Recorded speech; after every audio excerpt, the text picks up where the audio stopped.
হেৰি আকৌ তাৰ এইখিনি বেয়া কথা দেই।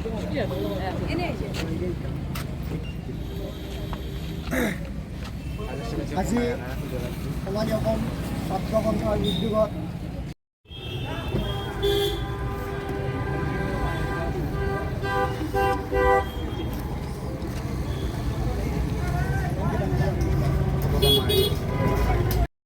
Dr. Mohammed, ন্যায় দিয়ক, ন্যায় দিয়ক, ন্যায় দিয়ক। We want justice, justice, justice. We want justice, justice, justice. মমতা সরকার হয় হয়, হয় হয় হয় হয়।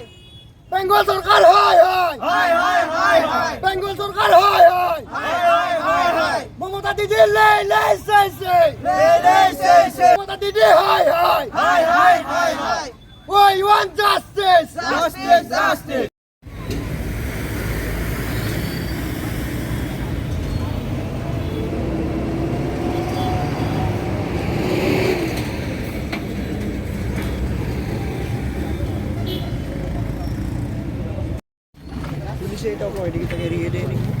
মমতা সরকার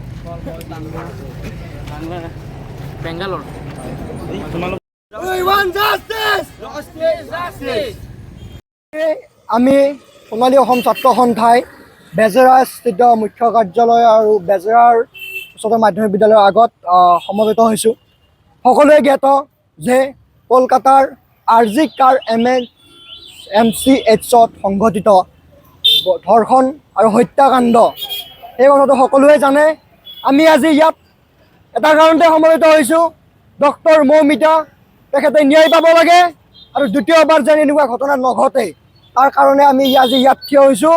আৰু ৰাজপথত ৰাতি হ'লে নাৰী যেন ভালদৰে ওলাই আহিব পাৰে, তেওঁলোকে যেন সুৰক্ষিতভাৱে নিজকে ওলাই আহিব পাৰে, তাৰ বাবে আমি আজি ইয়াত থিয় হৈছোঁ। আৰু অনাগত দিনত যেন এনেকুৱা ঘটনা আমি দ্বিতীয়বাৰৰ বাবে নুশুনো।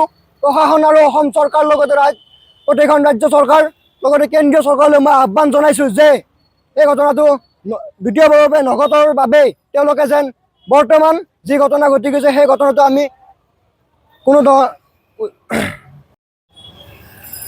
বৰ্তমান যিটো ঘটনা ঘটি গৈছে সেই ঘটনাটো আমি পুনৰ ডক্টৰ মৌমিতা দেৱীক আমি ঘূৰাই নাপাওঁ, কিন্তু দ্বিতীয়বাৰ যেন নঘটে তাৰ কাৰণে প্ৰশাসনে উচিত তদন্ত কৰি দোষীক ফাঁচি দিয়াৰ বাবে ব্যৱস্থা কৰিব লাগে আৰু দ্বিতীয়বাৰ যেন ঘটনা নঘটে।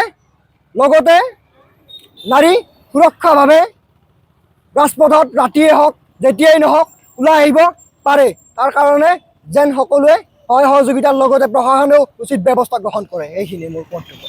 সোণালী অসম ছাত্ৰ সন্থাৰ উদ্যোগত ডক্টৰ মৌমিতাৰ যি হত্যাকাণ্ড হৈ গ'ল তাৰ বাবে আমি এটি শ্ৰদ্ধাঞ্জলি অনুষ্ঠান আমি স্থাপন কৰিছোঁ আমাৰ বেজেৰা উচ্চতৰ মাধ্যমিক বিদ্যালয়ৰ সন্মুখত। আৰু ইয়াৰ দ্বাৰা আমি ৰাজ্য চৰকাৰকে বুলি কথা নহয়, আমাৰ যিকোনো দেশৰে মানুহৰ লগত তাৰমানে এনেকুৱা হ'ব নালাগে। যিটো কাম আমাৰ লগত বৰ্তমান হৈ আছে এইটো বৰ্তমান নহয়, আগৰ পৰাই চলি আহি আছে। যিটো কাৰণত তাৰমানে মহিলাই ৰাতি হোৱাৰ লগে লগে তাৰমানে বাহিৰত ওলাই আহিব নোৱাৰে, যিটো কাৰণত আমাৰ অকল স্বামীৰ লগতহে তাৰমানে ফ্ৰীডম ফাইটাৰ হিচাপে হেৰি কৰিব পাৰে, কিন্তু তাৰমানে বাহিৰত নোৱাৰে।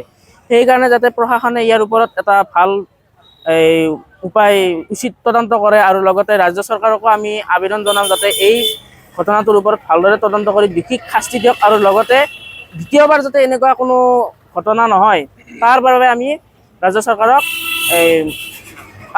আহ্বান জনাইছোঁ।